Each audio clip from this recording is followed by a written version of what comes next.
All right, troops, welcome to the Action Elite. My name is Owen. Sorry about the delay there. I was having some technical issues, but we're all good now. So yeah, we've been not around for a couple of months there while I've been dealing with bronchitis, which is finally gone, but I couldn't speak for a while without coughing. So I thought, well, I can't really do live streams whenever I'm going to be coughing up my guts.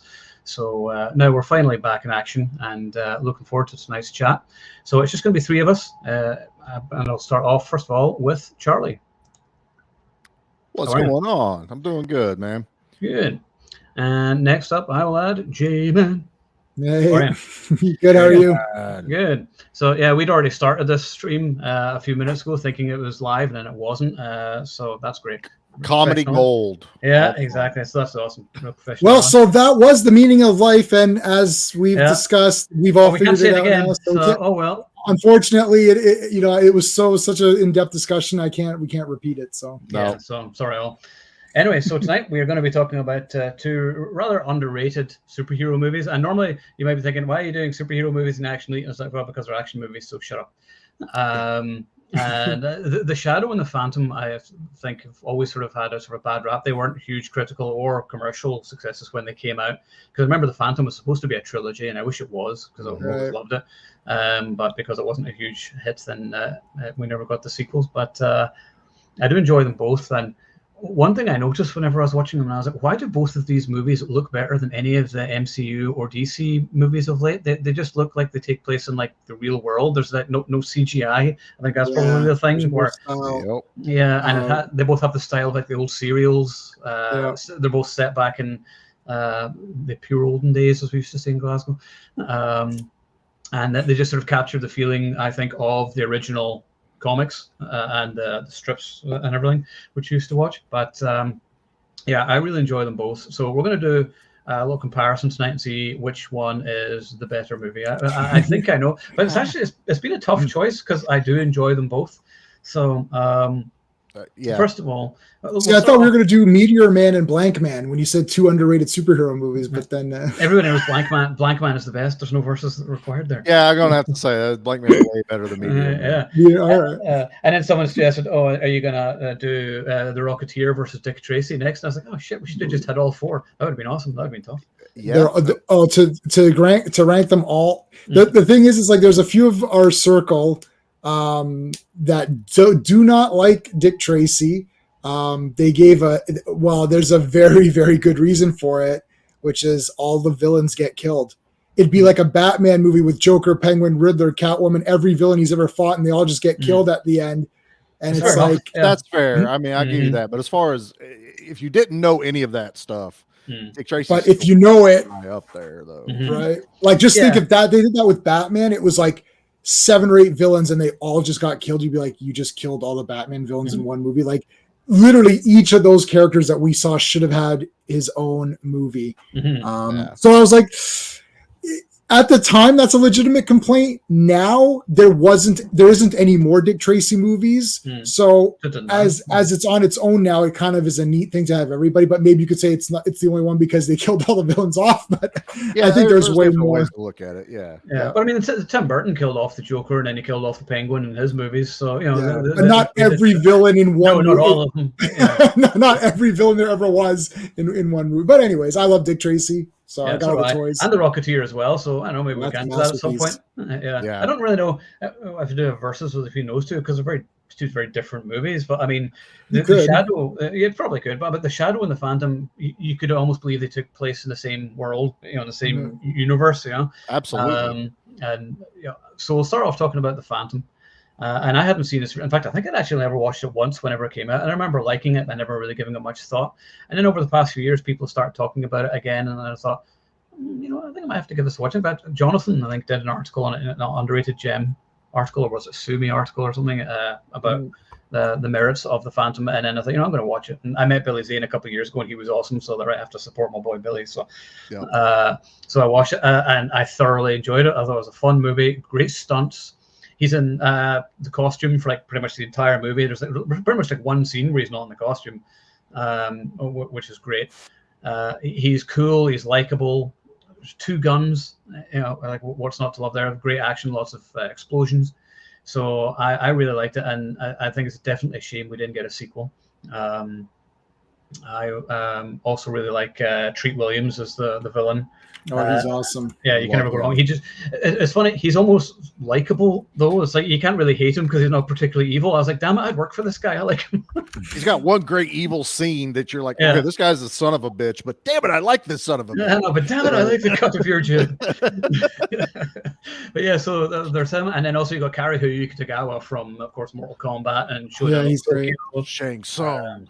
Yeah, so that's awesome. So that's my thoughts on the Phantom. I really like it, and I think society wasn't ready for the superhero genre then. I wonder if they'd released it, now or whatever, if it would have been a bigger hit. I don't know. That's a toss-up. Yeah, that'd be kind of wild because the people that grew up with it are now even further, away from when they were watching it. I'll go next if you don't care, because that kind of rolls right into I got a little bit of history, and it's with both of these movies, which works is these were the earlier action movies that I was actually allowed to watch. It's like high adventure. There's still some pretty wild things that are in these. I mean, I think one's PG-13, one's PG. I don't remember which is which, but they were something my dad knew, because he grew up knowing about The Shadow and reading the Phantom comics. And, we were just talking about Dick Tracy. So these movies that came out, that was something my dad could share with me. He'd be like, oh yeah, this is great. They're making a live action movie. It'd be like how we got Captain America the first time. My dad got the Shadow and the Phantom on the big screen. And so it was kind of a big deal when these movies came out, each one. It's like we immediately rented it. It was like a family thing. And I've always remembered loving these movies. Especially, the Phantom, it was pretty much my first introduction to Billy Zane, because I wasn't allowed to watch the other movies, Sniper and shit like that. Probably the first time I ever saw Treat Williams in anything that I can remember. It was probably the first time I saw him. And it's pretty intense for, I don't know, what year did the Phantom come out? Was it 93? 94? It's 90. The film is 96. That was 96. 96, so it's even. Yeah.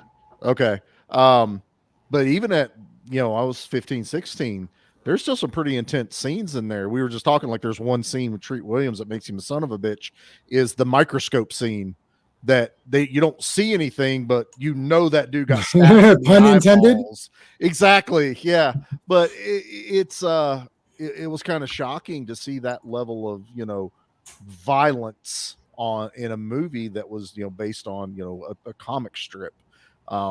I love the Phantom, man. I've never had a complaint with it. It's been a long time since I revisited it since now, but I'm literally sitting there watching it just as excited as I probably was the first time. I'm going, oh yeah, that's what happened. Oh, this is awesome. How do they hang a truck upside down off of a bridge? Where did the vines come from? I'm really getting into the movie, and the ending battle with Shang Tsung with the Karihyu Kitagawa. Yep, that one. Yeah. I just say Shang Tsung. I usually default to that, but he blasts a dude with a cannon. That is just, what the hell did I watch? And I want to watch it again. And you back it up a little bit and you watch that dude fly across the screen again. I don't know. Phantom is just so much fun. There's so much lore with it. I grew up, I knew who the Phantom was because I had saw him in the, like Sunday morning paper. Defenders of the Earth. Exactly. So I was not familiar, but I knew who it was. Mm-hmm. And good God, I love me some Billy Zane. And I loved reading that they had a muscle suit made for him, which would have really cheapened the movie, but he actually bulked up for a year. Like Christopher Reeve. Yeah. Yes. And everything you see is Billy Zane. And there's not a lot to that costume. That's all Billy Zane. And I love it, man. It's a great movie. It's a comic accurate costume as well. I mean, it's exactly the way he should look, pretty much. Except for the stripy pants. Yeah, which is fine. Yeah. I was totally fine with that choice. He didn't have the stripy pants in Defenders of the Earth. They removed that from the cartoon. And the thing with the Phantom is that the way newspaper strips are printed, he actually appears as different colors in different countries. So like you'll see a red Phantom sometimes, or like called the Crimson Phantom, like in India or something like that. Yeah. So my wife knew of him. Well, Charlie, finish your thing, because then I'll. No, I'm done. Okay, no, like, so she knew Wool, like she knew all, like Devil and like all, like all this stuff. So she knew all of the characters and Dana Palmer and all of that. So yeah, because in India it was big. The Phantom never ended. The comic strip comes out every day to this day from 1936 till today. It comes out every day. It's a daily strip. The Sunday strips are the bigger ones. It was written by Lee Falk till he died, and on his deathbed he wrote a few strips in advance that his wife took over. She died, and now his protege has taken over. So every day since 1936, I don't know the day, what's the day, whatever it is, right? 1936, every day there's been a Phantom strip till now. You can go to King Features, I think it's kingfeatures.com or whatever it is, comicskingdom.com, and they'll show it to you. So that's, and it's 13 years. It's going to be 100 years of Phantom. Yeah, and it's not ended. It's not ended. I only have a few of these volumes, but I do have probably maybe 20 or 30 years worth of the PDFs of them. They started releasing. This is the first volume of the Phantom from 1936. This covers 1936 to 1937. So this is the first year of the Phantom. Within the first year of the Phantom, he is not named. You do not know it is Kit Walker. He is never out of costume. He is the Phantom in every strip for the entire thing. Dana Palmer's there. In fact, you know the guy, and you know the actor, the really nerdy guy who comes up to Dana and he's like talking to her in the beginning, and he's like, and she's like, "Oh, bologna, what's in the sandwich?" He's like, "Bologna," and he's like, "Oh, I wanted to whisk you away," and then she's like, "What stopped you?" That guy.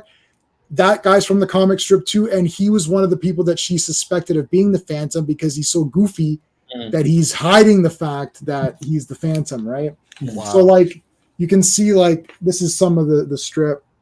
So it's black and white. Dailies used to be black and white. Sundays were color strips, which is why a lot of people. And oddly enough, Phantom Sunday strips continue from each other, but do not continue with the daily strips. So the daily strips are one storyline, and the colors, the Sundays are different. So you can actually buy. Yeah. That was something I found out as a kid, because there for a long time, only my grandmother got the paper, and she only got it on Sundays. So we'd go there after church. I'd get to read the Sunday funnies, read the Phantom, and then next week the story continued. Then we started getting, there was like some kind of deal, and we got the daily paper at home. And I'm going, what the hell's this? This is not what I'm reading with the Phantom. Right. But Monday, Tuesday, Wednesday, Thursday, Friday, it followed a story. Sunday come out, I'm like, wait, this is last Sunday. It took forever for me to realize that it was two storylines going on at the same time with the Phantom. And it was, I think, sometimes like Spider-Man had multiple strips on Sunday, so it was a bit bigger. Phantom is like a bigger, it's like a few more. It depended on, I think, on what got sent to them, that, do we need to expand this one? Is there a bigger story with this one going on? But I have vivid memories of reading the Phantom comic strip, and then, so obviously I was excited when the movie came out, and I had some history with it, but, it's just some awesome stuff. I have almost every Defender. I have all the Defenders of the Earth figures, all of them in packaging except for Mandrake. But here's the Phantom in packaging. That's awesome. Nice. I can't believe we haven't had a Defenders of the Earth movie. Like that's ripe for the picking, and I would watch the shit out of that. But I don't think I mean, absolutely. I did an article on the site many years ago, and I was like, who I would cast, and I was like, Scott Adkins is the Phantom. Yes, that'd be awesome. Yeah. Donnie Yen is Ming. Because there's a great picture of him with the long hair and the goatee beard and everything. Yeah. That would be awesome. I can't even remember who else. So it's Dana, and there you can have other. I would do an entire series of showing the Phantom through the ages. Like I'd love to see 20 movies leading up to the Phantom. You know what I mean? Like have the so first. Much you could do. Yeah, I'm surprised. Once again, they're just not doing anything with the character.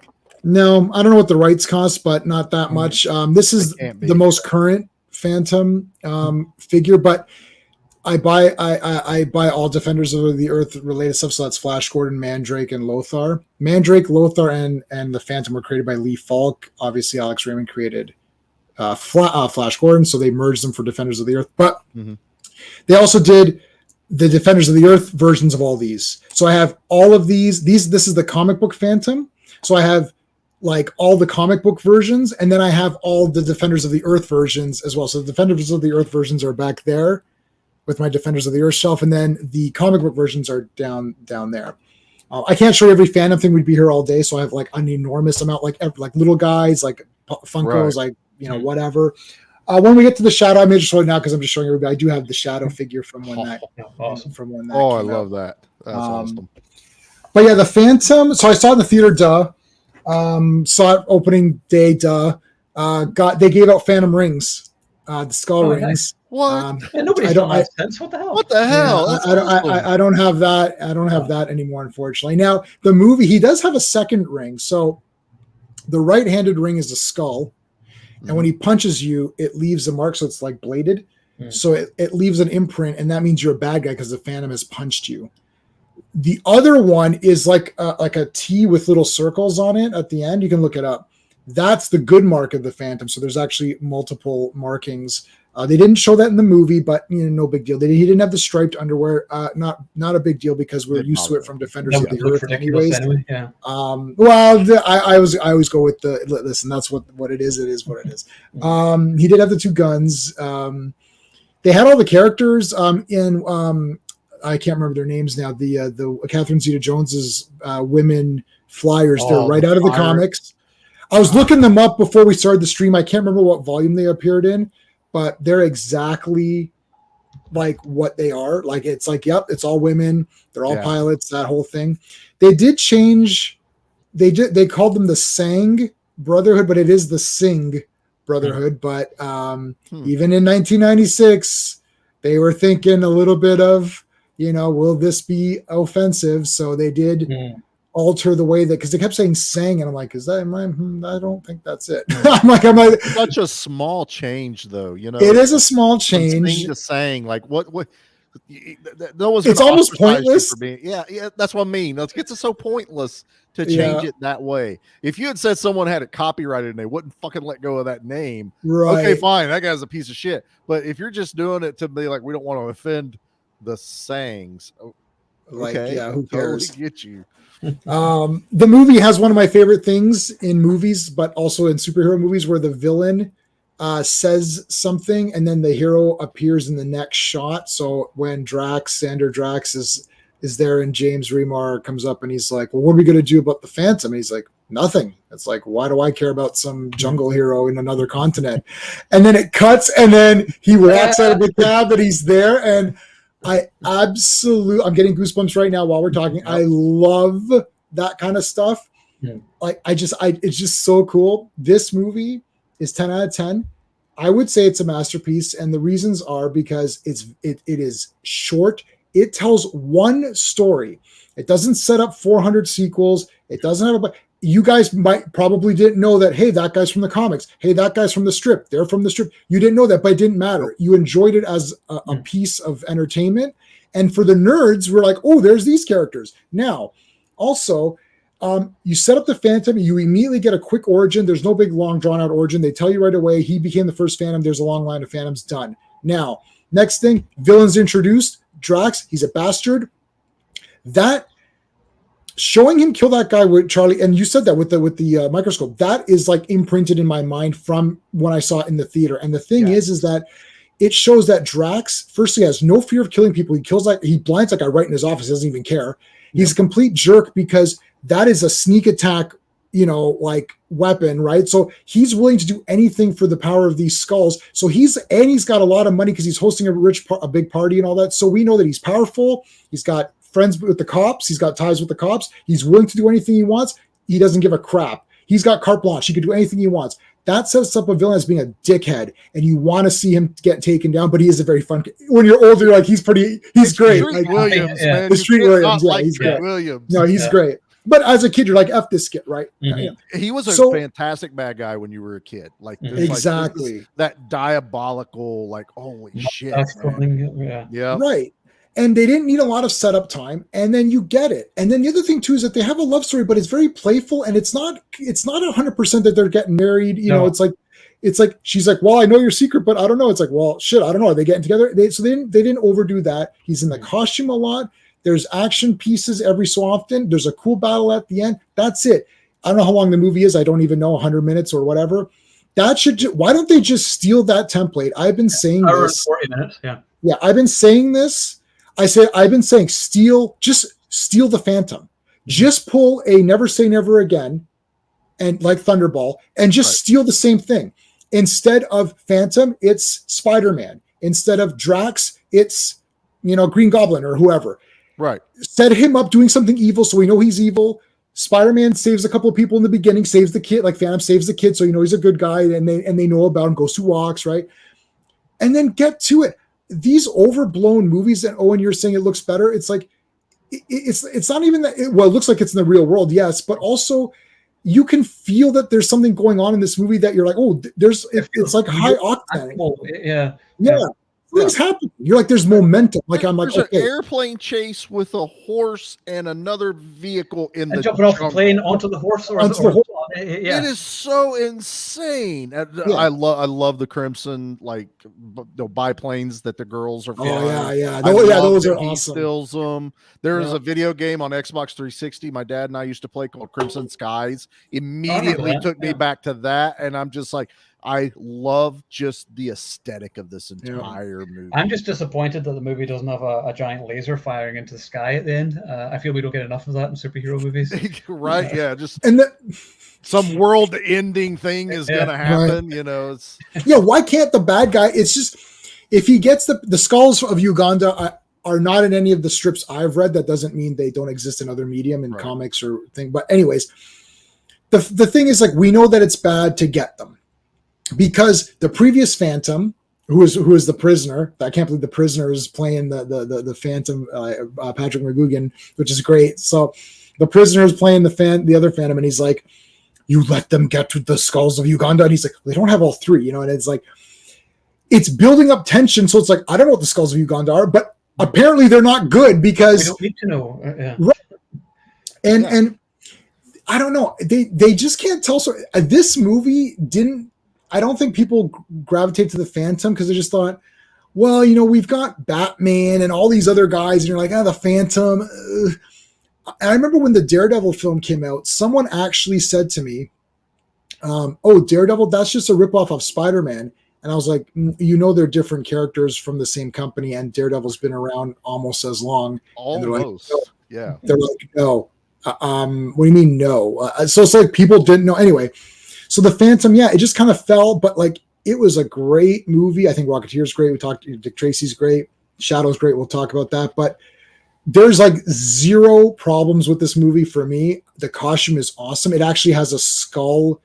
It's actually a skull. If you can look at it, there's a close-ups right at his pecs. Like it forms a skull.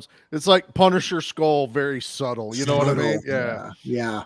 I mean, him in the cave, the skull cave, that's visualized perfectly. They leaned into it.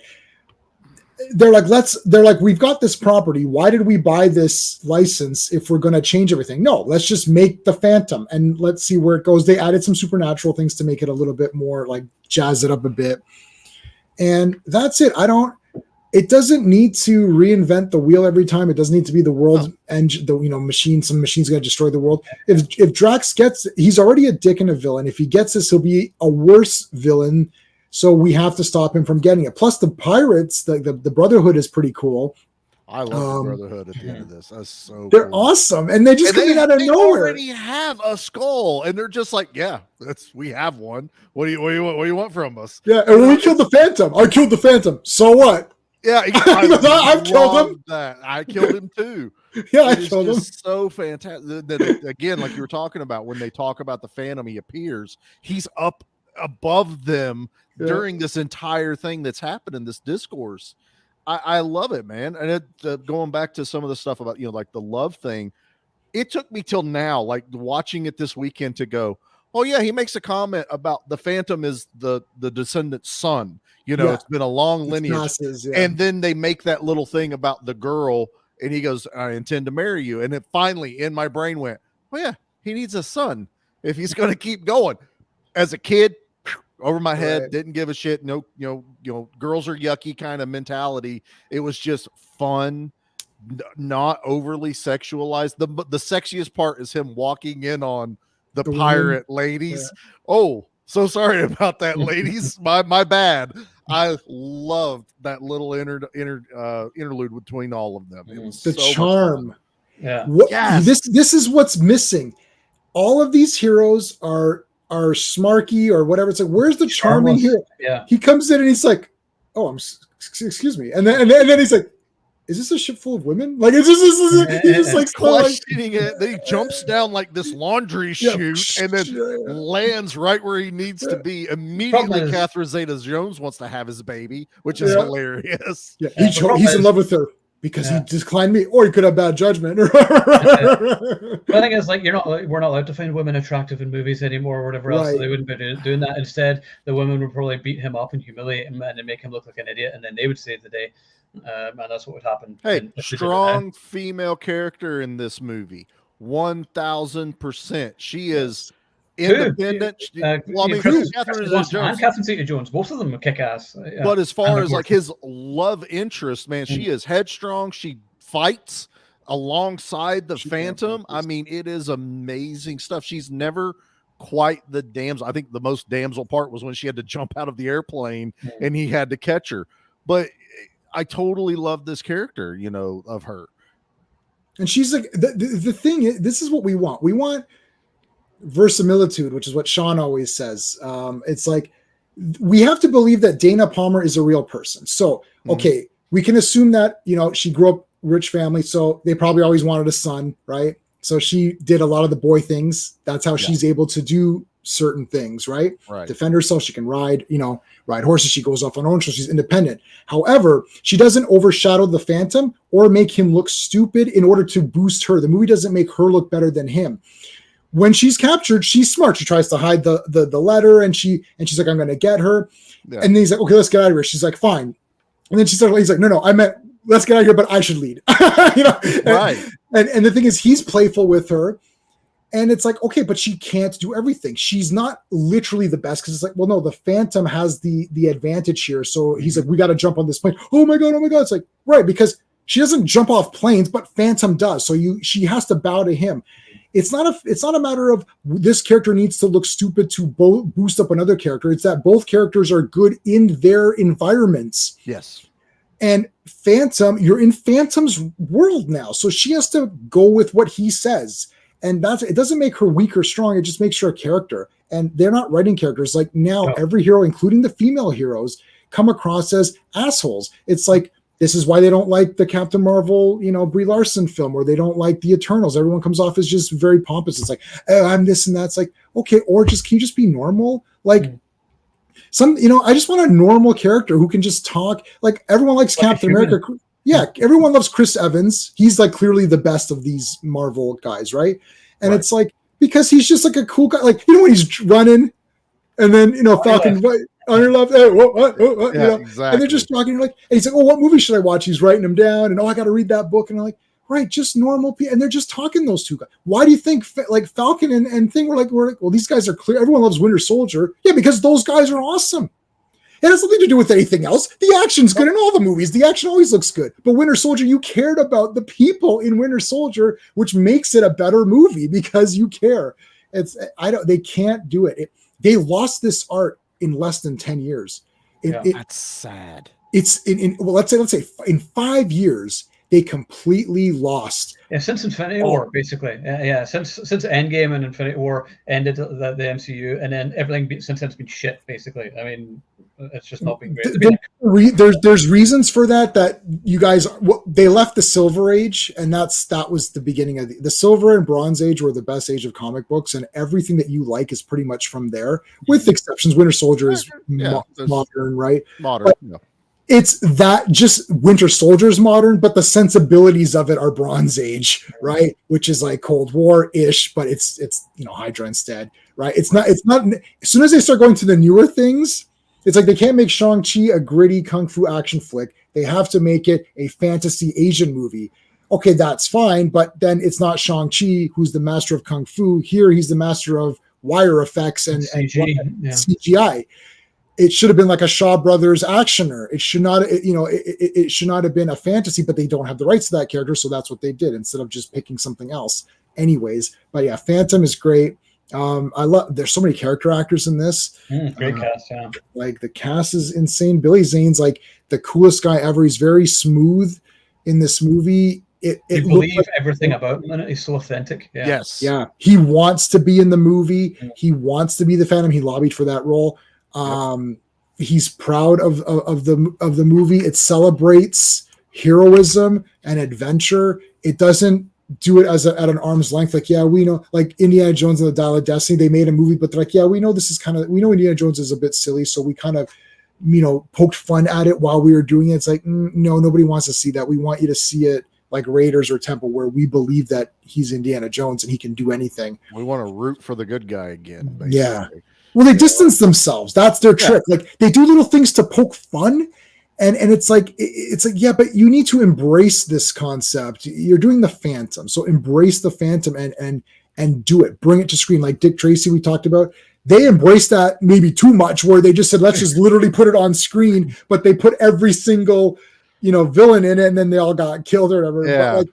But it looks like a real comic. Like that movie's crazy. It looks like a real comic strip. But like Phantom's pretty good. Like, I mean, I don't know. It's as exact. They didn't change the costume. Like they weren't like, well, let's give him a black costume because or why don't we give him a green he's in the jungle. Let's make him green. It's right. like, or not. Like, make him purple because that's what it is. Oh, well, I don't like purple. That's what it works. Exactly. This is, studios always got involved, but now you're not got producers thinking they can write fucking comic books or write really good stories. Bean counters are in charge, and that's the problem. Not It's like this was the creator. This was, we love the Phantom. We are making a Phantom movie. Right. And that's what comes across on screen. At 43 years old, I'm still got goosebumps, and I'm excited watching this movie, and I'm having a blast the entire time. So yeah, I love the Phantom. Is it on? Do we have a steelbook? Is it in 4K yet? I don't know. No, it's not. I don't actually own either movie because I'm waiting for them to get an upgrade. I'm hoping. Yeah, some kind of upgrade. I didn't have these on DVD, so I mean, I would do. I'll bite the bullet. I'll buy it on Blu-ray so that in a month, Kino Lorbo will go, hey, we have the 4K the steelbook coming out. Shadow just got released through Shout or one of those as a Blu-ray release. I don't know if they're going to be able to do 4K on that one. Same with, I don't know about Phantom. The Blu-ray is hard to get. I have it, of course, but it is a bit tougher to get. I see it on Amazon. I mean, I was kind of hoping there'd be like a double pack. Was it the same studio made them, or was it different studios? I don't know. I've always lumped them together, man. It's like I have one in the other. Watch the Shadow, watch the Phantom, man. That's where's what? Let me see. Production company. Where's it produced by? Where the hell's the Paramount? So Shadow. I mean, there's Paramount somewhere right there. Phantom is Paramount, and Universal is Shadow. That's right. Yeah. I actually have the Shadow on VHS. Nice. I still have that. I had them both on VHS and DVD and Blu-ray, and so really enjoy the Phantom. I think it's awesome. The other thing I would say, which the Shadow has over it, would say the music score is not that memorable to this one. If you were to say what's the theme tune to the Phantom movie, I'd be like, I don't know. Very adventure-y kind of soundtrack. Yeah, it was decent enough. But it's nothing like, the Phantom's getting ready to show up type music. You know? But now segueing into the Shadow, the Shadow is one of my favorite superhero theme tunes of all time. It's Jerry Goldsmith. It's fantastic because it's kind of heroic but mysterious. Yeah, and it kind of reminds me of. Does anybody remember a TV show called Tales of the Unexpected? And it had this sort of weird, I think it was a UK show you might not have, but it had this kind of weird sort of theme tune. And it kind of just, I think it was that anyway that I'm thinking of. And it kind of took me back to it. But it's one of my favorite Jerry Goldsmith scores. Never gets enough credit. And it was back in the good old days whenever like a superhero movie actually had like a theme tune, like a leitmotif, where it's like, oh, I associate that music with this character, which for some reason Marvel have never really done, apart from like the Avengers and then sometimes Captain America. But like Iron Man, they changed the score with every movie, so there's no recognizable theme tune. And it's just been kind of a mess. But the music to The Shadow, I love, is one of my favorite themes. The movie itself, I still really enjoy it. And it's probably not cool to say this now, but I actually really like Alec Baldwin in the role. I thought he was really cool, and I thought he actually would have been a good Bruce Wayne back in the day. Honestly, yes. That's all I was like when I'm watching it. I was like, man, this guy should have been a good Batman. Because I kind of like how he starts off as like a villain, really, and then becomes kind of the hero. But my thing is that although this is the character, the one thing is that whenever he does like the laugh, I start sort of laughing sort of unintentionally. I don't know, and I'm like, it's a bit silly, but that's sort of part of it, and like it is who the character is. But when he's sort of like, I'm like, okay. It's because you're picturing Alec Baldwin laughing in the background, and that's funny. Yeah, it's not like a terrible thing, but I just find it just makes me laugh. But I do enjoy the movie. I think it doesn't quite have as many action scenes as The Phantom. I think that definitely has better action scenes and stunt work and everything. This is more about characters and everything, and this is another one where I kind of like the bad guy, and the bad guy just wants to team up with them. I mean, just team up with them. How bad is it going to be? I mean, just join up. Make the super band. Come on, do it. I mean, imagine that actually happened in a superhero movie point where it's like, you know what? Actually, I agree. I'm going to join you. And then, you make some really good points. Let's do this. Basically, the boys. Something like that. Exactly. Homelander. But no, I do like this one. Love the music. Love Alec Baldwin. Yeah, beautiful visuals. Again, I love the whole set design and everything. Is it Art Deco? Is that what this term is? Yep. Very, very Art Deco. Art Deco, yeah. Love all that. But problem is it's been like a month or two since I've watched the movie, and I can't remember a lot of it now. But I'll let you guys take over. So Charlie, you continue while I try to remember. The Shadow is kind of like this more fast-paced noir feel. It does tap into that. When you realize that The Shadow was a radio show, and then you've heard some of them, then you watch the movie, you start understanding some of the choices they made. It's we have to describe to you what's going on. I also love some of the silly like poke fun at the ad placements that they used to have in the radio show. They put it into the movie. My favorite interaction is between the Khan and the Shadow, where they're complimenting each other on how they dress. Where'd you get that tie? And then he literally breaks into a commercial to tell him that, and that was a commercial that would play during the radio show. I also, it took till now, I always knew who, the Khan, I knew his face, but it was not like, though that's like James Wong or that's this, that, but it's Ricky Tan from Rush Hour. And I was like, what the hell? That is John Lone or whatever. Yeah. I was like, he's done some, American movies, but also any movie that opens up with James Wong, Gerald Nakamura, and Al Leon all in like the first 5 minutes of a movie, I'm in. 10 out of 10. Exactly. I know. You can stop the movie now. Fantastic. Also, you got now it's all coming back to me now. You've also got Tim Curry and Ian McKellen. You're fucking Gandalf. Oh yeah. And I mean, I totally forgot that was Ian McKellen. So did I. Man. Yeah. I was like, holy shit, Gandalf. Magneto's playing with magnets. It's awesome. Yeah. But this movie just had a feel to it, like you said, the Art Deco stuff, which is awesome throughout the whole movie, right to the point when they show the monolith hotel that was covered. And you see that look. Jesus Christ, I love the look of that. I would just want a picture of the monolith like hanging on my wall. That like gold, like statue looking thing right in the middle of the building with wings coming off of it.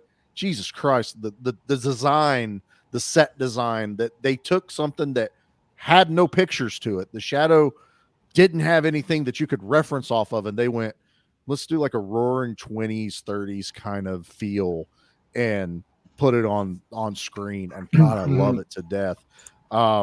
Margot's amazing. good Lord. Penelope Ann Miller nails it. That dream sequence when you were a teenage kid, you rewound that one a couple times. You know, fire flowing around her and everything. I really enjoyed her in it. She had that kind of China doll look to her. You understood why Alec Baldwin, they literally go like the world stopped when she walked into that restaurant, the Cobalt Club. Yeah. It was just so enveloping and bringing you into this world.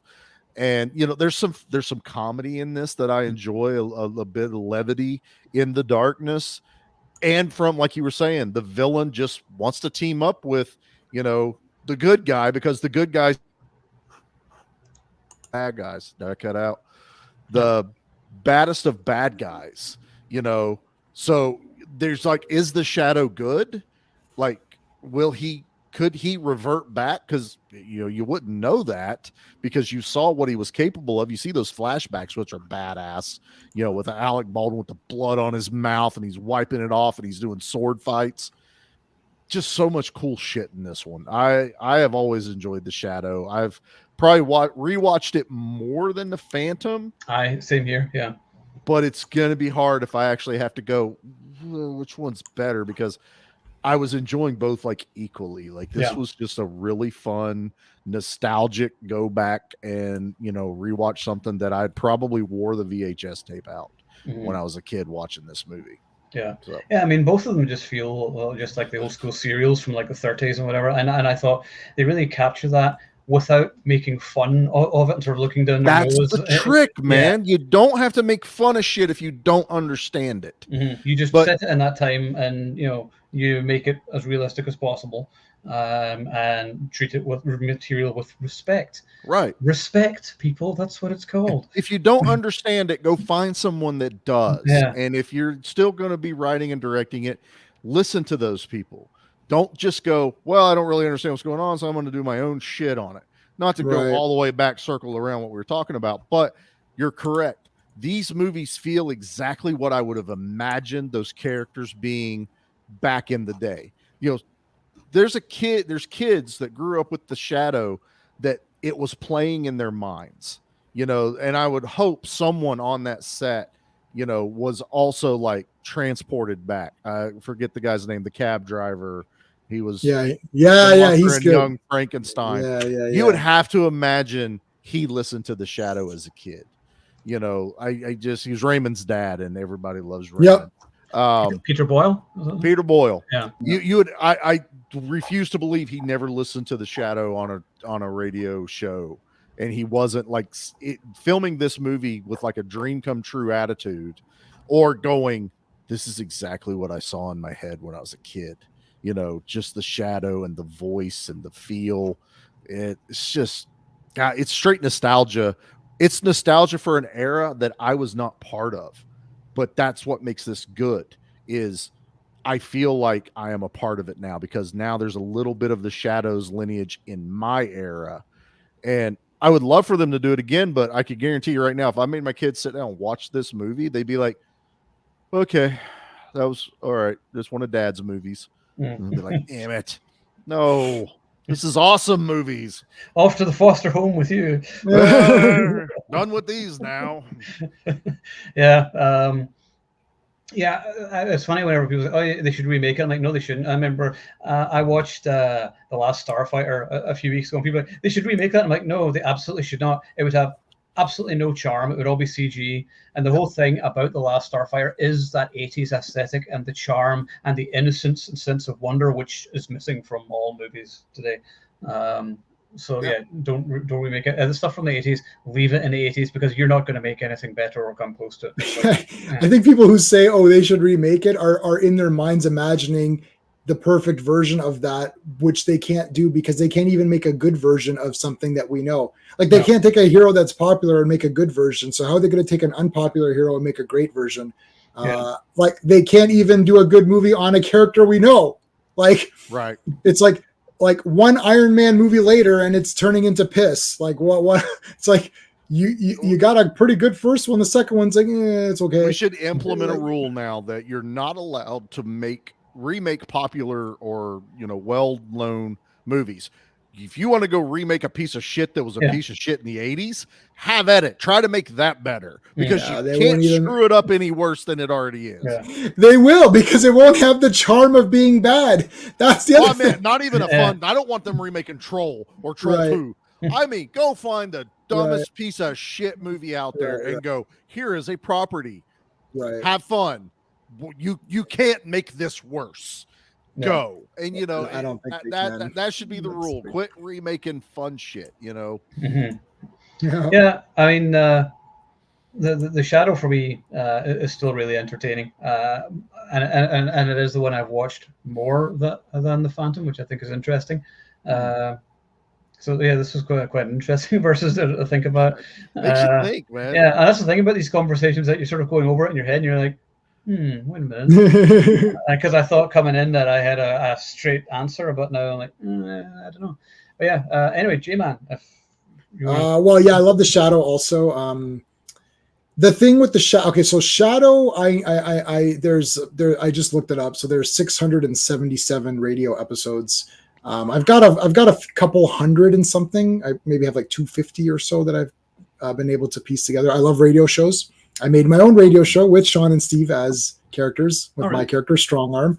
It's on YouTube, but I got copyright on it, so I took it down. But even though I cleared all of the sound effects and got it from a site and put the stupid thing down. But anyway, so I love radio shows.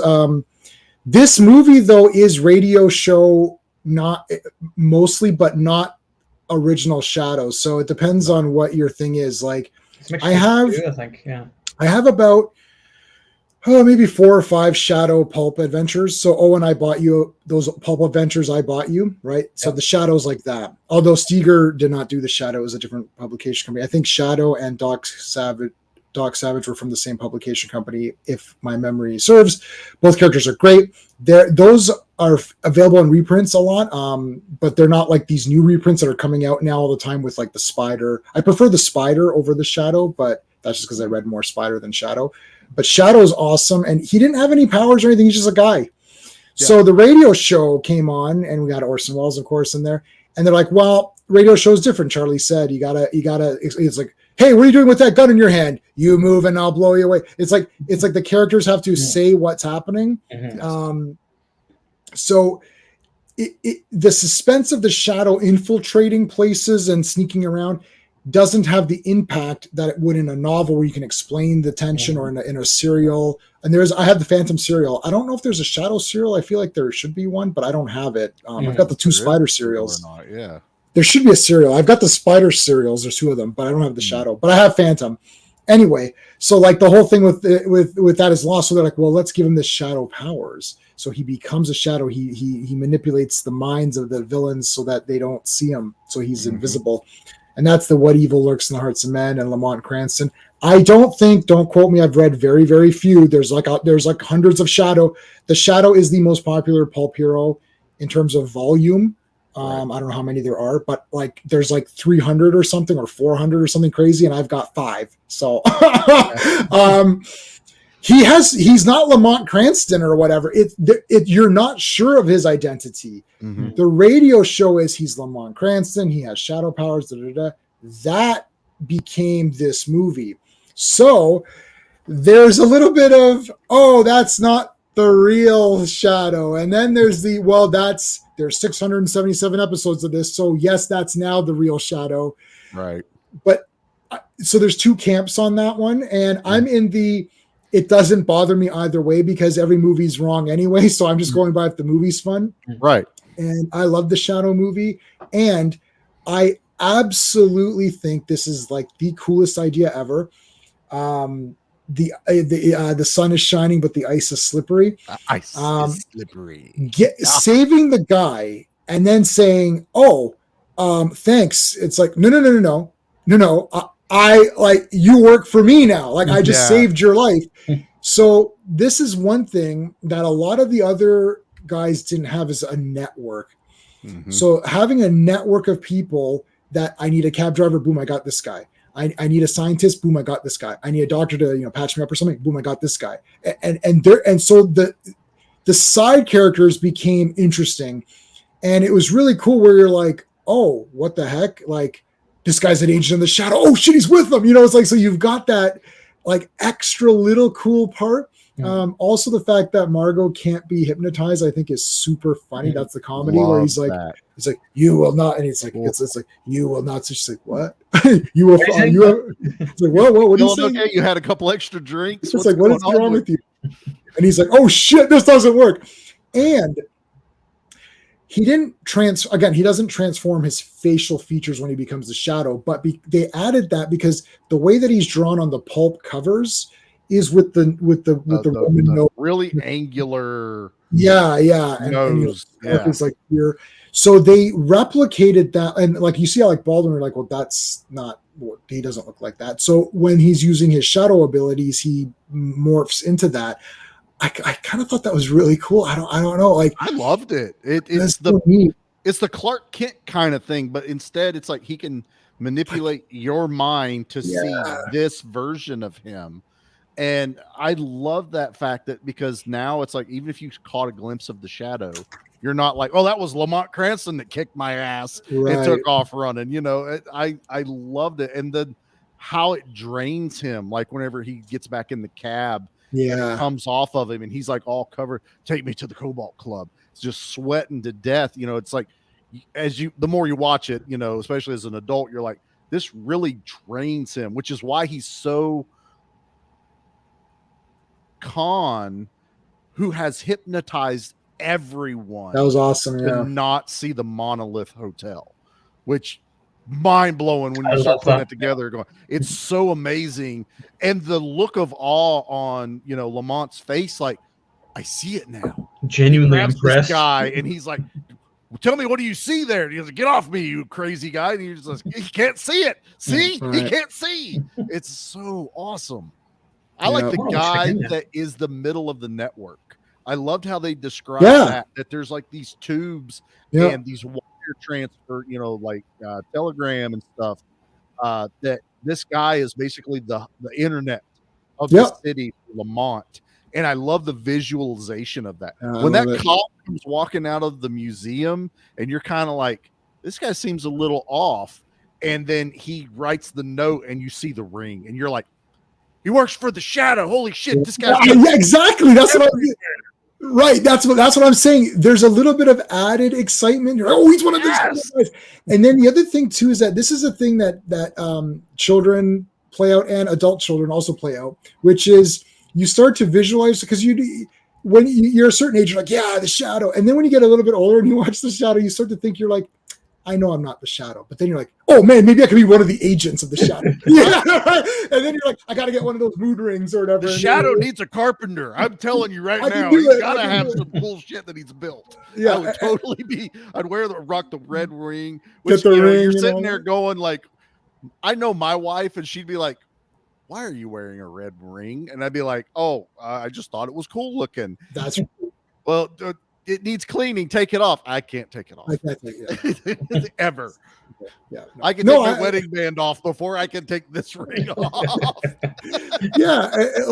It gives you something a little bit extra. I think the Shadow I love these pulp adventures. This is what I read. It's one of my things. I love serials. I love radio shows.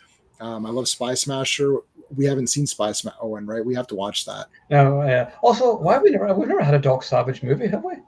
For sure. I got the movie on Blu-ray. Oh, really? I've never seen it. Oh my God, it's awesome. I've never seen I remember Dwayne Johnson was going to star one years ago, and that never happened. So actually would not have been an awful choice. He would have had to give him the widow's peak with the blonde hair, but his skin tone and his face would have been good if well, I'll say this with the Phantom, just to keep it on topic though. Phantom, first costumed hero. I'm talking about having a costume that's not just an overcoat with like a scarf. Like, I could be the Shadow tomorrow. I have an overcoat and I just need a red scarf. I have a black one. I don't have a red one, but I can, But Phantom is first costume hero. Also, Phantom is the first white-eyed. Like when the mask is on, the eyes pupils, are white. They go all white. Yeah. Like Batman took that. By the way, Batman. If you look at those early issues, especially with Bob Kane, who created 10% of the Batman, and Bill Finger created the rest of it. but he copied so much of the interior art of the pulps of the Shadow. I Googled it before we kind of were on here just to remember. I didn't want to say anything without checking. I'm like, oh yeah. If you go like Shadow art versus Batman art, you're like, this is the same. He literally just drew Batman where Shadow is. It's like, and Joker appeared in the Shadow first. It's literally the Grim Joker, and it's a Joker playing card. You're like, okay. But Doc Savage had the Fortress of Solitude, and his name is Clark, way before Superman. So yeah. Whoops. Also, like one thing which I had noticed is whenever, because it's been a few years since I watched The Shadow, I love how all of a sudden he gets a big nose. It's like nose seems to like grow. Yes, well, that's from the pulp covers. They gave him that Roman kind of nose, that big nose or whatever, to make it a bit more creepier with the hat and all that. Sometimes the pulps would cheat. Sometimes the covers would not.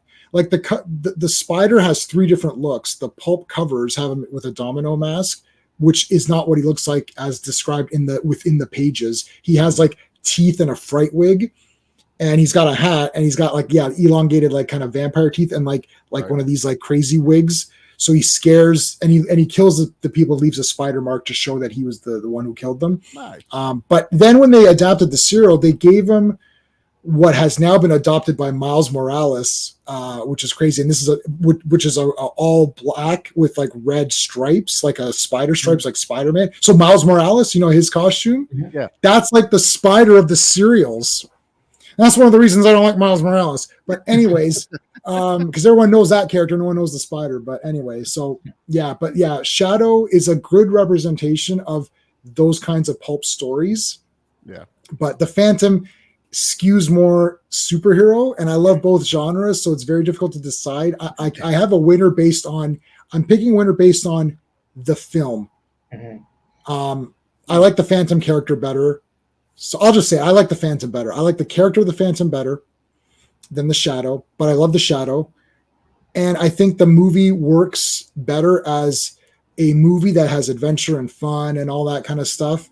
The Shadow is awesome for people that like these like the Phantom is a period piece, but it's disguised. It's not, it doesn't matter too much. The Shadow is firmly set in that period, which I also love. I think both movies are amazing. I'm just going to give the edge to the Phantom because I like the Phantom character a bit more. And I think the movie just plays a little bit better. I would have liked to have had maybe just one extra action scene in the Shadow. You got a guy with 2 guns. Let's see them in use. Yeah, like let's have 2 guns. Interesting. And the spider has 2 guns. Listen, they carried. I don't want to get into this pansy hero crap that we're in now. Superman doesn't kill, yes. Batman doesn't kill, yes. But these pulp heroes can't. So if you want to do these grittier movies, right? Why don't you do the Shadow? If you want to do like everyone's like, oh, we got to get these gritty heroes. Well, don't make Superman and Batman and Wonder Woman into these murderers.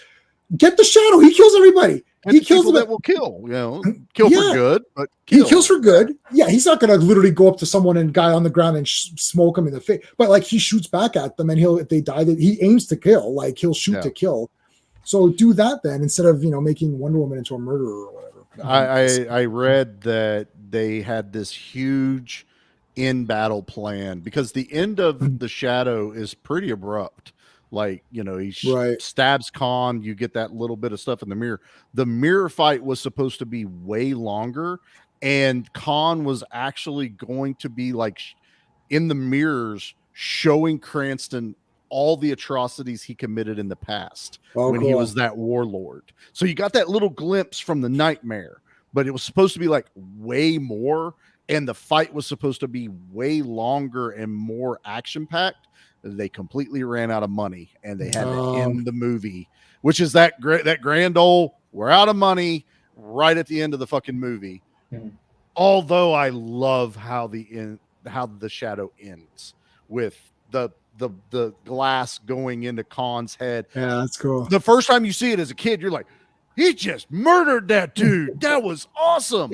And then he wakes up, and he's trying to control the doctor. He's in a jail cell, very Arkhamish.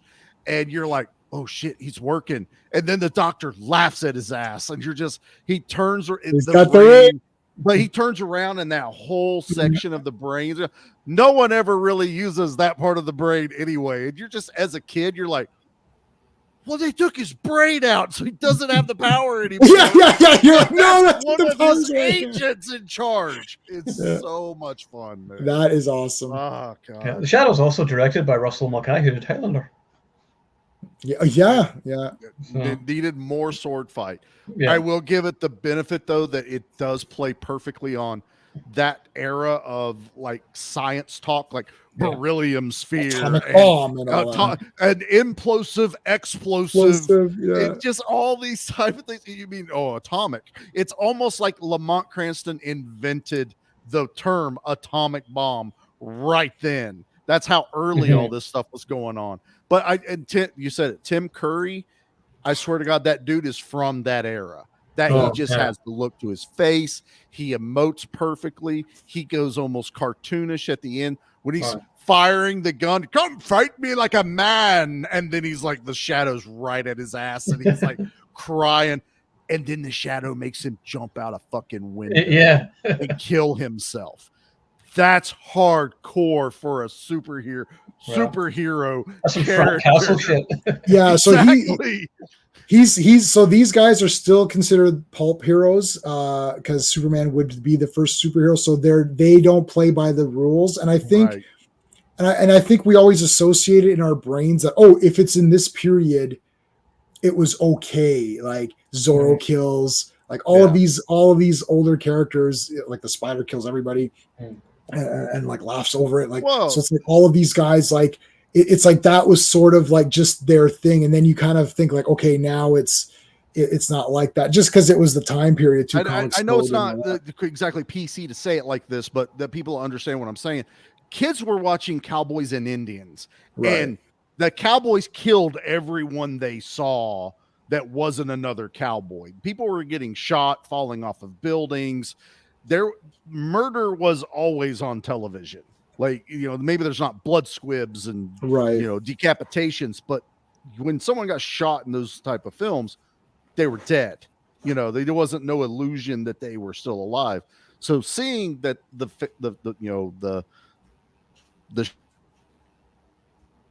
people, the Phantom, they take it a little bit more lightheartedness because there's a lot of times like his weapons are guns, but there's a whole segment where he's shooting the guns out of everyone's hands. Like he's that good. And it's like, because there for a minute, you're like, he's like shooting everyone, but you start seeing them drop their guns and you're like, oh shit, he's shooting the guns out of their hands.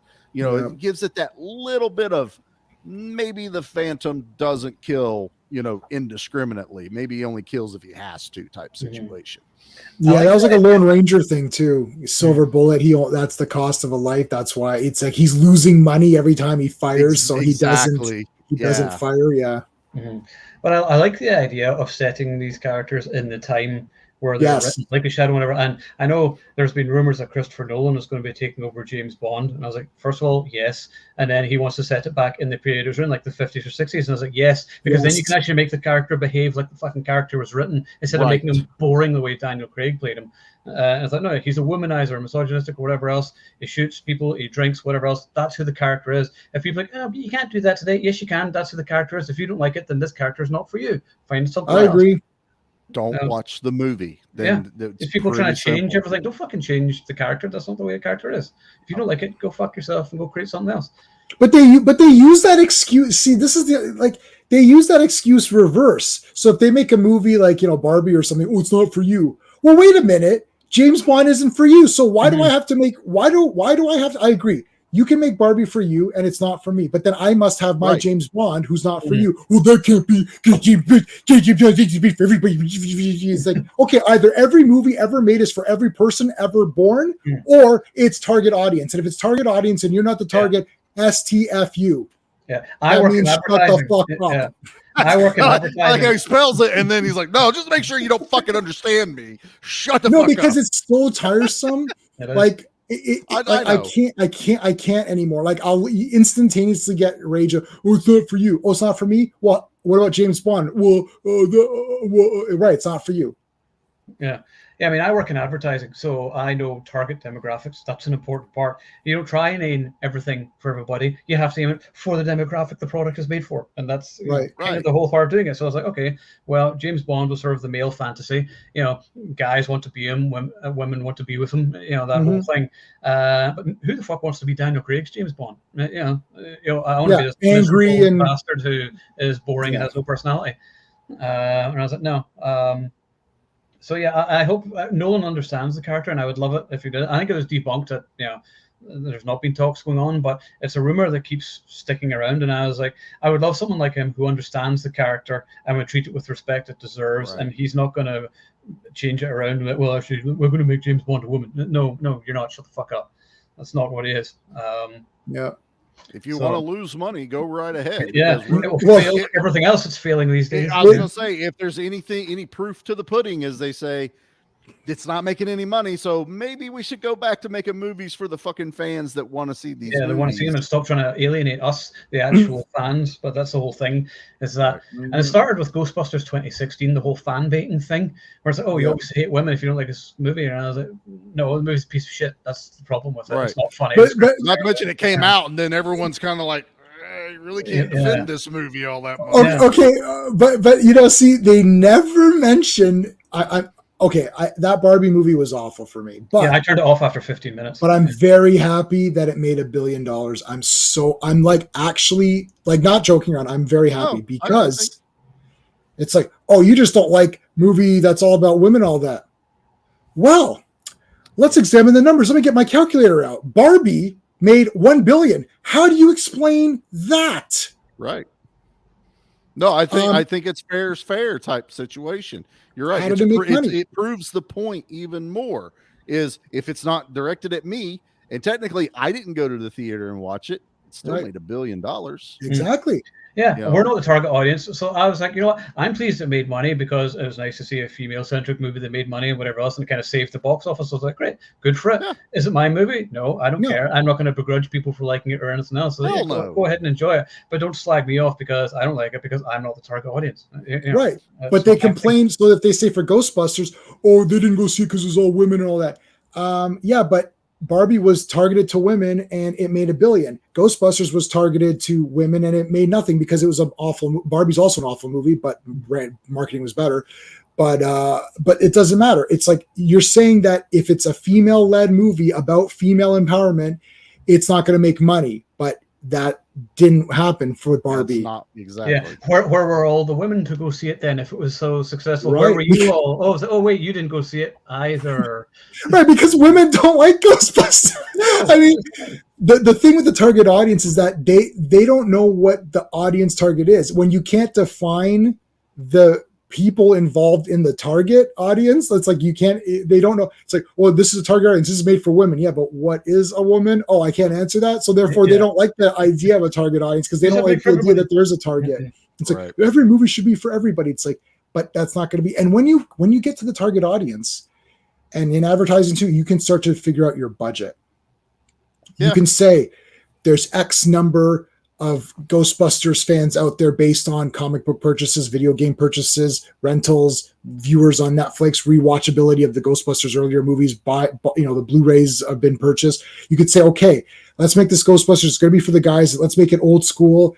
Now we know that old school audience is this number, so we can make the budget. Let's make it a $100 million budget, not a $300 million budget because it could lose money. We'll just make $100 million. Get some good effects, get the camaraderie of the Ghostbusters, put them all together, and target audience, because the target audience is going to have offspring. Charlie's not going to take his kids to go see a movie that he thinks is garbage. They keep saying, oh, this is for kids. And it's like, no, it's not. Little kids, well, he doesn't have little kids, but little kids can't go to the movies. No. It's like, I have some kids aren't driving. So yeah, I'm not taking them to go see movies I don't want to sit through. Right. That's pretty much it. That's why Disney was successful before, because parents would take kids to see Snow White, but it wasn't an awful experience for the kid, for the father. Like, my grandfather would be like, "Oh, that was a very nice movie." Like, that's his review. It's like he doesn't care. He's like, "Oh, that was a nice movie." And that's his review. He didn't fall asleep. But he didn't die. Right? He didn't shoot himself and think like, "This is trash. Why am I sitting here for this or whatever?" Like, this is outright. My mom took me to see Gremlins because she thought, "Oh, this might be kind of fun," right? Yeah, so it's those were kids' movies when I was growing up. That is a kid's movie. We totally had different style. Gremlins, Back to the Future, Raiders of the Lost Ark, Ghostbusters. That we grew up. 10 out of 10, 10 out of 10. Those were family movie nights. Like even after the theater, when we rented them, that was the movie. All the family sat down and popcorn and we watched. There's not really movies like that anymore. No, that it's just like, let's get dad bought a movie. Let's all sit in the living room and we're going to watch it now. It was that a little bit with Marvel, but now like it's taken me forever to even catch up watching recent movies. And the Marvel movies, in the recent spate of Marvel movies, what male character is there for young boys to look up to? None. It's like the dead Black Panther. Yeah. And that's it. And you're like,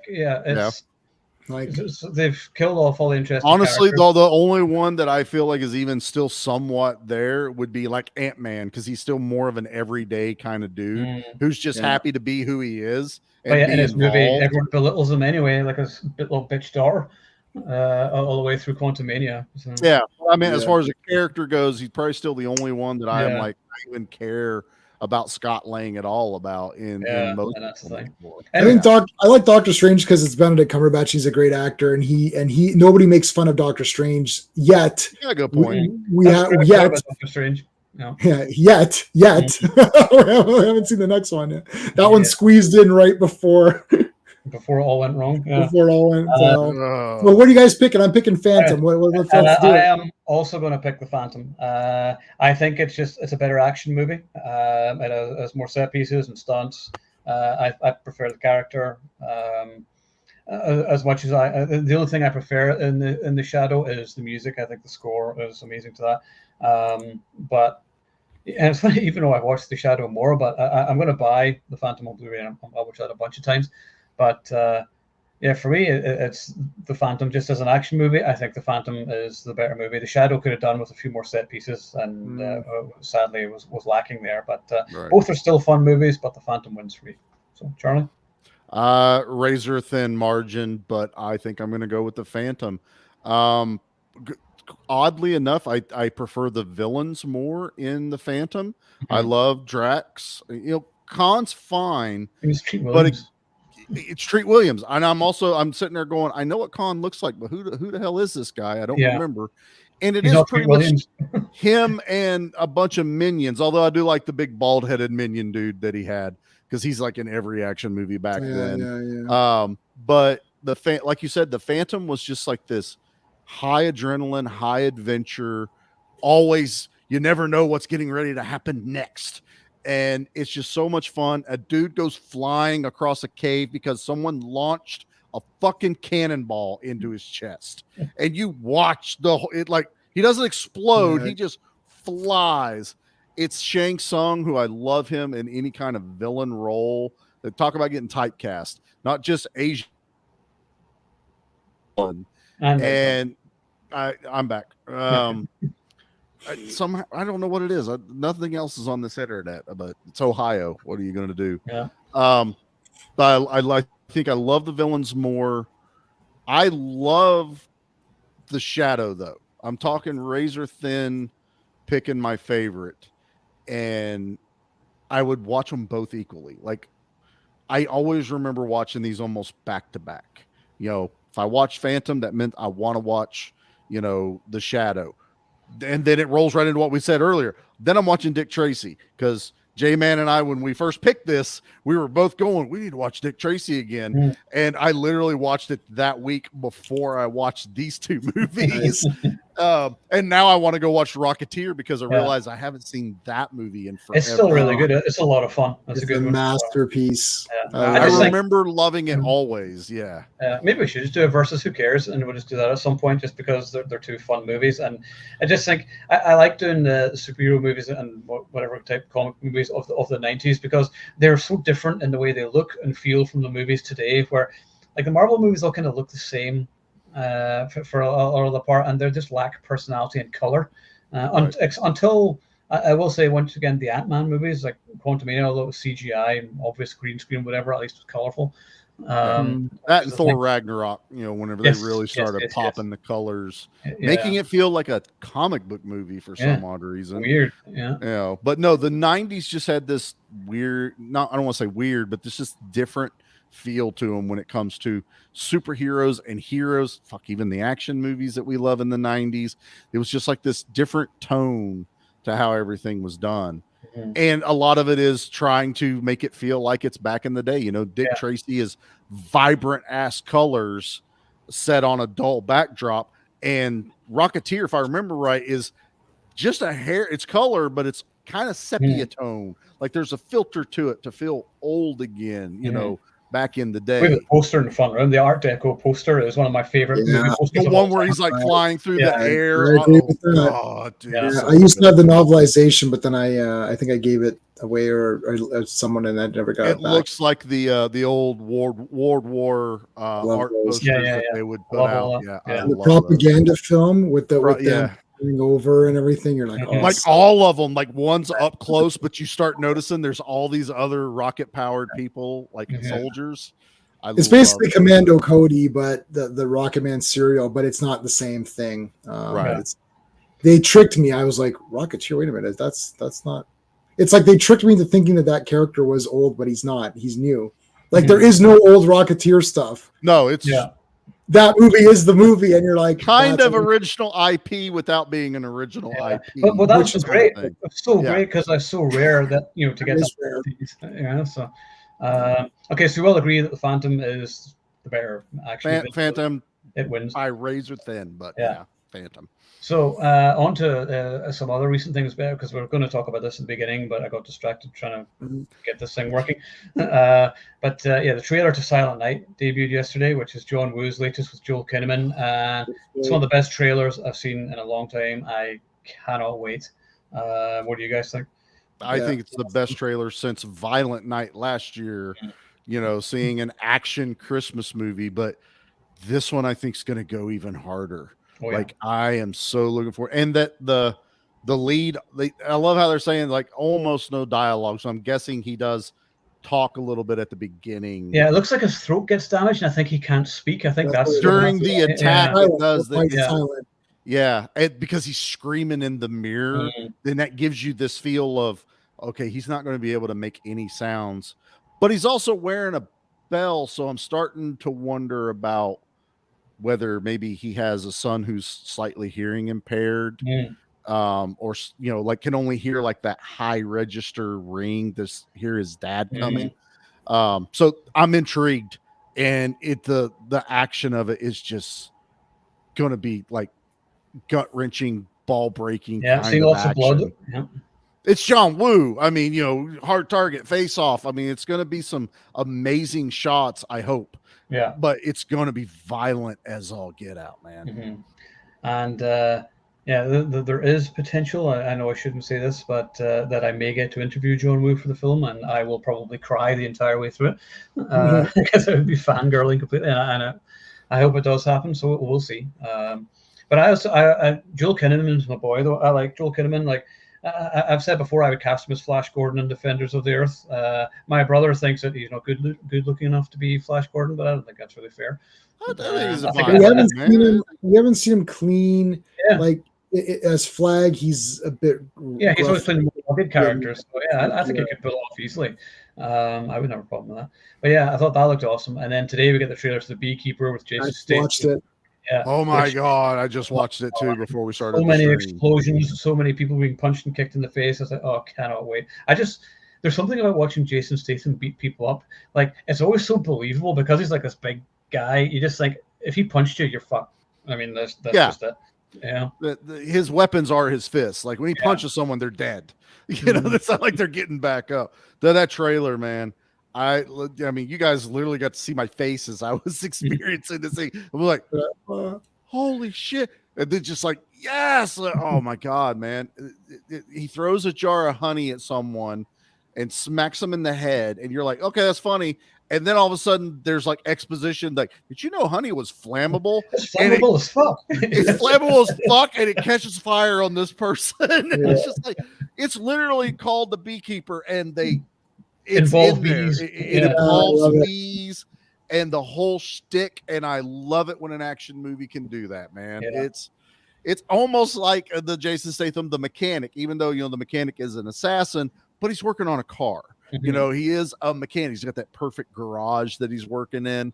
So now is that not a remake of the That's mechanic? a remake of Charles Bronson film. It is the remake of the Charles Bronson film. Okay. I never saw the remake or whatever. I thought it was a remake. I was like, I'm not going to watch it. I enjoy it thoroughly. And honestly, the sequel, just as good as the regular. Maybe I'll hear the sequel to the remake there. I love Mechanic Resurrection. It's like a PM Entertainment movie. It's got Tommy Lee Jones in it. Good God, man. They are really good. Ben Foster's amazing in the first one. Yeah. I have a lot of fun with those movies. And I like the Charlie Bronson one too. I mean, it's a great classic 70s, his like gritty 70s movie. Yeah, I love those. But no, man, it's Statham. He almost can do no wrong. Expendables 4, but we haven't done an Expendables chat. So has everybody seen it? Have you seen it, Charlie? I haven't, but you know what? I don't care if you guys spoil it for me. There's really nothing to spoil. Okay, I mean, I do that if that's what you're thinking about spoiling. Everything I've heard. There's nothing to spoil. There's no surprises in anything else. There's crappy CGI. Megan Fox is horrendous and annoying in it, and I was like, why should I care about this character? I don't. Arnie's not in it, Jet Li's not in it, Wesley Snipes isn't in it, Terry Crews isn't in it, none of the big action stars. You're like, who the fuck's this guy? Who's this guy? Why is 50 Cent in this? He's not an action star. It's like, let's just make a generic action movie, but just not bother with the whole point of the Expendables movies in the first place, which was to bring back old school action heroes and have them all together. Like, where's Dudikoff? Where's Carl Weathers? Where's Daniel Bernhardt? Why are we not getting those guys? Cynthia Rothrock. All these people should be in these movies, and they're not. And they're perfect for like the sequel end of things. Like if you want to put like all the blockbuster dudes in the first one or two, then you start sprinkling in all the others, Dudikoff and all those guys. That's how it goes. Because from what I've heard from most people was, why did this movie go to theaters? Yeah. This is like straight up like video on demand. VOD, except I've seen better VOD movies. I mean, Triple Threat's a better movie than I love Triple Threat. Triple Threat's a fantastic movie. Also, big ensemble movie if you know everyone that's in that movie. But I was one of those that it's like, I'm going to support this movie regardless. I'm going to support this movie regardless. It came out, I couldn't get to the theater, but everyone else, good on you that you went and supported it. But everyone came back going, this was stupid. This was dumb. But it's very shocking because at this point, those movies almost make themselves. That's what's disappointing about things like this. And then the trailer promised to fix, because part 3 had a few really negative points. I still think it's okay, but there's a lot of negative points. Yeah, PG-13 was a big thing. Right. Yeah. So they made it rated R, but that translated into urine jokes, and I'm like, and dick jokes, and you're like, that's the lowest common denominator of writing as far as I'm concerned. That's not violence or brutality. Plus, I have to say this: I don't like Barney's entire storyline in the beginning. Nope. He's dishonorable, and he's a bad person. Barney is a bad person in the beginning. Nobody's talking about this element of the story because people didn't even care about the story. But I got disappointed because I liked Barney and I thought he was a stand-up good person. And what he does in the beginning, I'm like, why is Barney such a asshole? What's going on here? And then it's just thrown out as a joke. I'm like, that's not a joke. Someone died because Barney was being an ass. You basically murdered this guy because you're basically murdered this guy. And I'm like, you murdered a guy because you lost a bet to him. He loses a bet to him and then he murders him. Like, but you lost the bet fair and square. So now you're murdering him. You lost it. This is, I don't know. This is like shocking to me. So it started off, I was like, that's the beginning. And I thought, oh, that's not good. And I was like, well, okay, it's just, I think they're just having fun or whatever. But then I'm like, and then just like, The like, movie actually lost me as soon as Megan Fox came into it, and she's just screaming and swearing and shouting at him. And I was like, why are you putting up with this plastic face bitch shouting at you? Just leave and go find someone else. There was like no reason for her to be in this movie. She was terrible in it. And the worst addition to the franchise, which could not be bored. I quite like the dude, was it Jacob Scipio, who he's Antonio Banderas' son, Galgo's character, okay. and he's his son and he's got the mannerisms and everything of Antonio Banderas, so he does feel like a younger version of him. And I think the only reason he didn't have Antonio Banderas is because he had a heart attack a while back. Yeah, he's not as fiery as he was in Part 3. So yeah, but they just have a different, like, a Dudikoff. That, like, the problem is that the people you have, it's not like you're saying, oh well, is it going to be Dudikoff or is it going to be Tom Cruise? It's like you have this guy and this other guy and this other guy, where you could have just had these other guys, which they're equal in popularity or they're equal in nothingness, but these guys are people we know, so the nerds would have been a bit more pumped up for it, right? Like, it's like, oh, look, we have a cameo from 50 Cent. Like, yeah, but nobody cares about him as an actor, so why not just have someone else? Right, no. Like that should be Carl Weathers. Carl Weathers, Action Jackson, why not? Yeah. Carl Weathers is still working. He's doing freaking Mandalorian and all this other stuff. So why not put him in there? That would have been. I think they were weighing heavy on the fact that they were going to have Ja in there, and I forgot the other dude's name from the Raid. Iruiz. But I mean, they were that was like, oh, this is who we're bringing in from the action side of things, and it's like, there's a lot more action dudes. Why is it Nick Cage in this movie? Yeah. Bring me back another version of like an older Cameron Poe and throw him in there. Just like something, have fun with it at that This point. franchise doesn't need a huge budget. These movies should be like 50 million, like 50 million budget there. More hand-to-hand combat, real explosions, whatever else. I mean, the PM Entertainment Canon movies, they didn't have huge budgets, but look, I was going to say, if Canon was able to do what they did back then and give us some of the greatest action movies ever, why are we just throwing like $100 and $200 million at these franchises that don't need it? Yeah. And just give me blood squibs. Stop with the CG blood. I don't give a shit if you don't want to clean it up, or it means we can't do multiple takes. That means do your fucking job right, and know what you're going to do. Yeah, if you're going to make this movie, do it properly. Yeah, and do it the right way and make it. Okay, fine. I'll plug it again. Give me back my fucking action movies, which means give me the shit that I grew up with and I enjoyed, not this. You were Dutching it. Expendables and Expendables 2, my favorite fucking movies from the newer type, era. But 3, and now what I'm hearing about 4, you fucked it up already.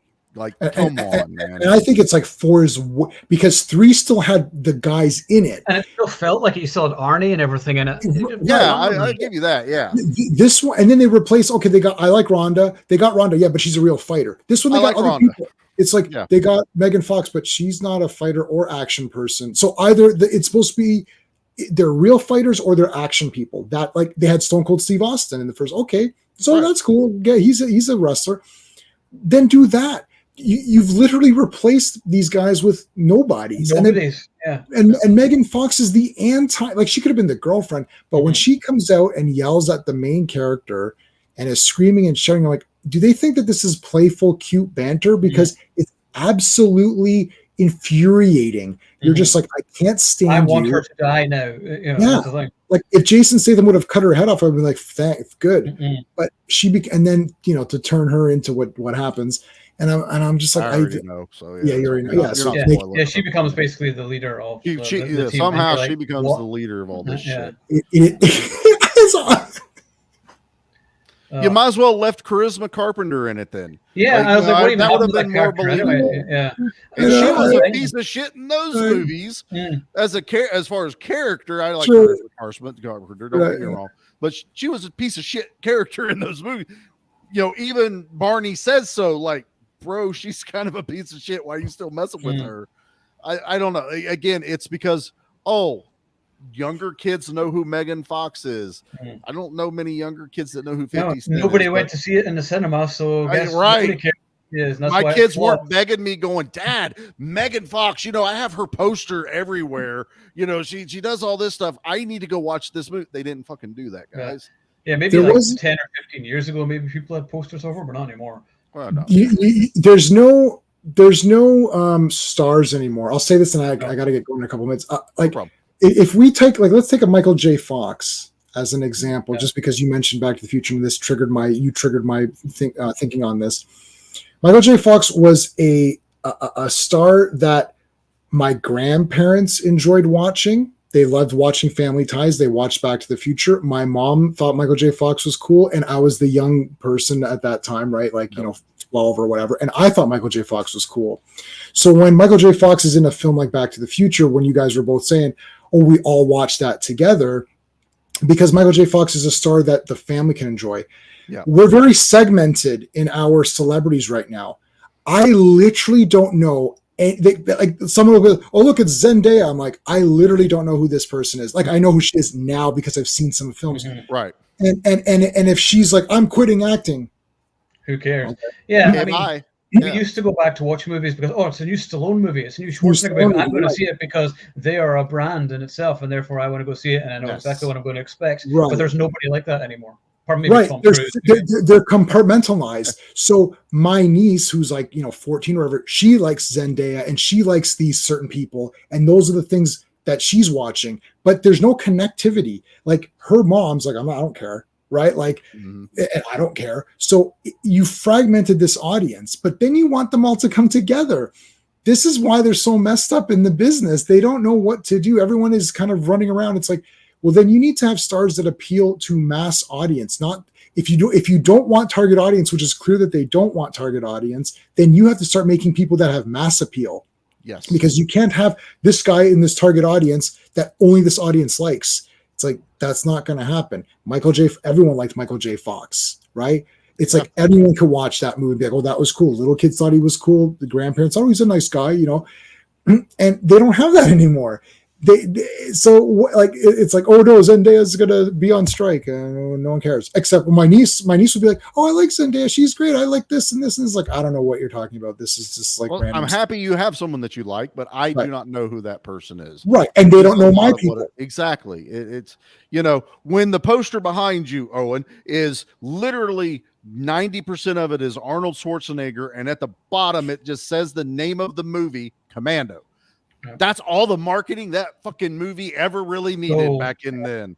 That was it, and everyone went and watched it. And if you try that with your example, Zendaya, the girl who went to high school, written real small at the bottom, no one's fucking gonna go watch that movie. No one cares. And except for the younger kids who again can't go unless their parents give them money to go. And I'm not taking them to go watch it because I'm not wasting, because the movie's going to be 2 hours long, and I'm not spending $50-$60 at the theater to sit there and watch something that I'm just going to be like, fucking kill me now. I don't want to watch this. I don't like seeing them on Disney Channel, which is always on in my fucking house, but it's like, I don't want to see them on the big screen now either. Right. Yeah. Now we ranted, so it's awesome. That's it, yeah. We're back on brand, boys. We ranted again. It's okay. Phantom 1, we're good. Yeah, Phantom 1, yeah. The creator was really good as well. I really like that.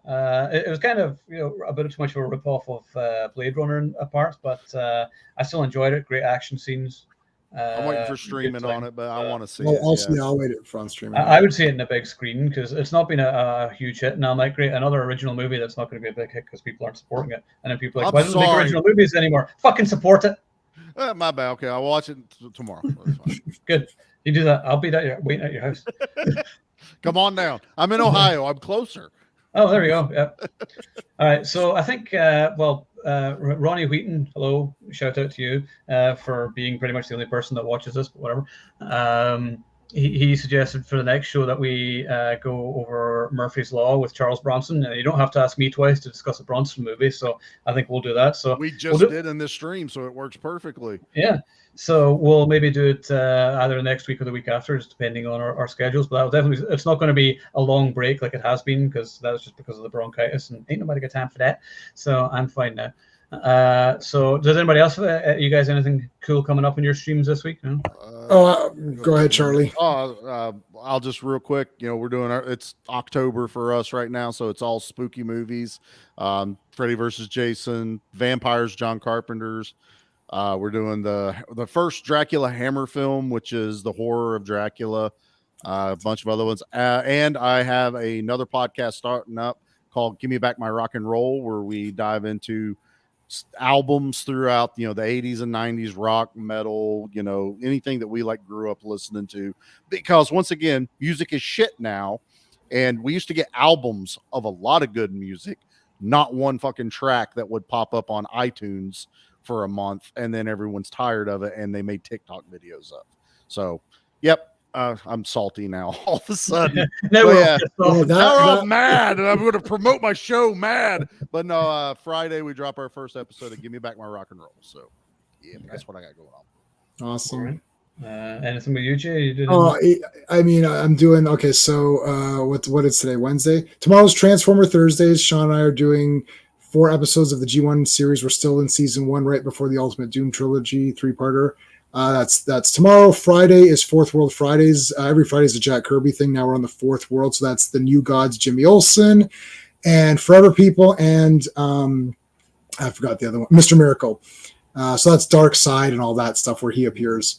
And then Mondays is the Legion of Superheroes live stream, where we are chronicling all the appearances of Legion of Superheroes, started with Adventure 2247, and we're into the 300s now, Adventure Comics. We're having a giveaway on my channel. If you like the Legion of Superheroes, go to my channel, go to the video that says giveaway. Tell us who your favorite Legionnaire is. We will put him on a t-shirt, and we're going to pick 3 winners, and those 3 winners will get their character on a shirt and sent to them. And what else do I got going on? We did Brave and the Bold on Tuesday, but we're taking a break from that. So next Wednesday, I guess I'll be here talking about Murphy's Law. So I'll have to go watch that. Yeah, don't fuck with Murphy. Yep. So there you go. All right, guys. Well, thank you all for watching, and thank you guys for joining in. And if you have been watching, do remember that you are the Action Lead.